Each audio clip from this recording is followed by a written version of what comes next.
بیا پدې کې یو د عاشورې روزه. عاشورا لسم د محرم ته ویل کېدلی شي، نن شپږم دی یا پنځم دی. نو اوس را روان پیر ورځ یا منګل ورځ دا جوړېږي، په دغه ورځ د روژې اهتمام وکړئ. نبی صلی الله علیه وسلم فرمایلی صيام يوم عاشوراء احتسب على الله ان يكفر السنه التي قبله. ورځ عاشورې وای زه ګمان کوم په الله باندې چې دا به تیر کال یو کال ګناهونه به الله په دې باندې معاف کړي، د عرفې روژه په دې 2 کال ګناهونه معاف کړي، د عاشورې روژه باندې یو کال ګناهونه د تیر کال معاف کړي. د حدیث صحیح مسلم کې هغه نقل دی. خدا روزه په څو وجه باندې نبی صلی الله علیه وسلم نیولې وه؟ په ابتدا کې فرض وه. کله چې نبی صلی الله علیه وسلم مدینې ته هجرت وکړو، تپوس یې وکړو د یهودیانو به دا روژه نیوله. مدینه کې یهود اوسېدل. نبي ویل تاسو یې تپوس وکړئ دا روژه تاسو ولې نیسئ؟ هغې ورته ویل دا موږ ځکه نیسو چې په دې ورځ باندې موسی علیه السلام او بني اسرائیل الله بچ کړي او فرعون الله په دریاب کې غرق کړی، نو موږ یې د شکر په طور باندې نیسو. نو نبی صلی الله علیه وسلم فرمایل نحن احق بموسی منهم، من ډیر حقدار یو چې منګه موسی علیه السلام داغه د وجه نه دا روژه ونیسو چې هغه په دې ورځ باندې الله خلاص کړی دی. نو چون کې بیا د یهودو مخالفت هم په دین کې ضروري دی. د په بل حدیث کې بیا راځي نبی صلی الله علیه وسلم فرمایل لئن بقیت الی قابل لاصومن التاسع، که زه آینده کال ته پاتې شوم ژوندی وم زه به اوس نهم هم ونیسم. لہذا عبدالله ابن عباس رضی الله عنه دغه نبی نقل مصنف د عبدالرزاق کې به اسناد صحیح چا فرمایي خالف اليهود، یهود مخالفت وکړي، صوموا التاسع والعاشر، نهم ونیسئ او لسم ونیسئ.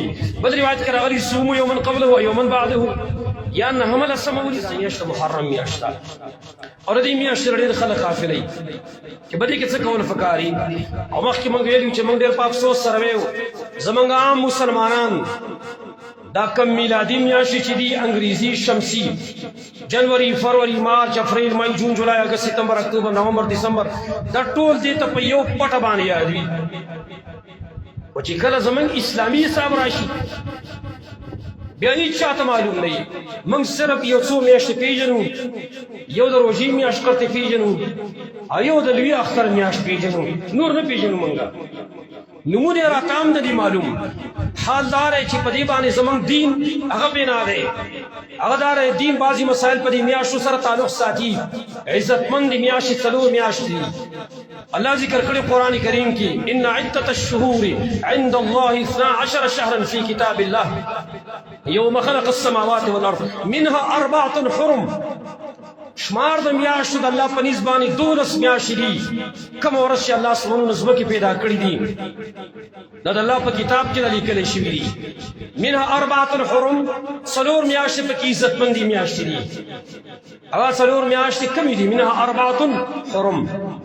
دلته زمن کې یو خبره ذکر کولې منکرین حدیث لپاره. منکرین حدیث راولي کې حدیث 75 حدیث ته چا اعتبار ورکړی دی. حدیث خو 200-300 کال وروسته د نبی صلی الله علیه وسلم نه لیکل شوي دي. دغه خلکو ته موږ یو دي نام نهاد مفتیانو ته موږ یو چې قرآن کې الله ذکر کړی دي چې 12 میاشتې د اسلامي میاشتې څلور پکې عزتمند دي. څلور میاشتې راته وښیوئ قرآن کې کوم آیات کې ذکر کړي کومې څلور میاشتې دي دا راته وښیوئ. خودلی شي نشي خودلی سوال نه پیدا کیږي چې وښیوئ. راشي دا په حدیث کې ذکر دي. حدیث کې ذکر کړي څلور میاشتې عزتمند میاشتې دي.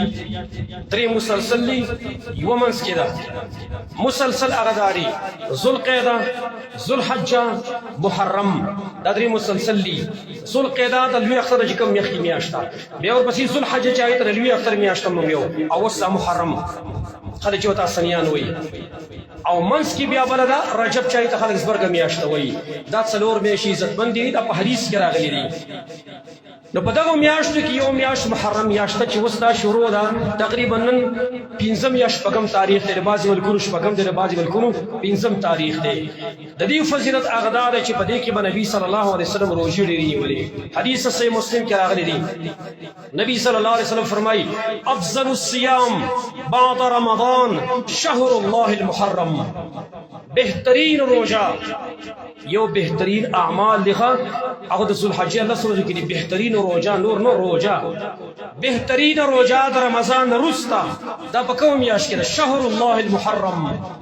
هغه میاشت الله چې محرم میاشت ده دې ته ګوره شهر الله ویل دی. حافظ ابن رجب لطائف المعارف کی وہی بدی اضافت کی دلیل دے پا عظمت بانے چې اللہ ردی نسبت ځان ته کړي، نبی صلی اللہ علیہ وسلم نسبت ځان ته کړي. شهر الله دا د الله میاشتا، لکه موږ بیت الله ویو کنه، بیت الله، ناقۃ الله دا الله کور، حالانکه ټولې میاشتې د الله دي، لیکن دا اضافت د تخصیص لپاره شی چې دی فضیلت سیوا د شهر الله المحرم. نو بهترین روزه د رمضان وروسته دا د محرم د میاشتې روزه ده. وافضل الصلاه بعد الصلاه المكتوبه صلاه الليل، دا جمله کې وسره دام دي بهترین مونږ پس فرض مانځنه د شپې مونږ دي. دا صحیح مسلم کې حدیث دی. بیا پدې کې دا لازم نه راشي کوي ته یو خاص ورځ پکې نیسي نه، صرف یو ورځ پکې خاصه، نور ته هر ورځ روزه نیولی شي، دوه نیسي، درې نیسي، لس نیسي، غونډه میاشت نیسي، نیمې نیسي، که دوه حصې نیسي، دا ستا لپاره اختیار دی، خو چې څومره زیات نیسي او د ثواب تا ته هغه ډېر میلاوي.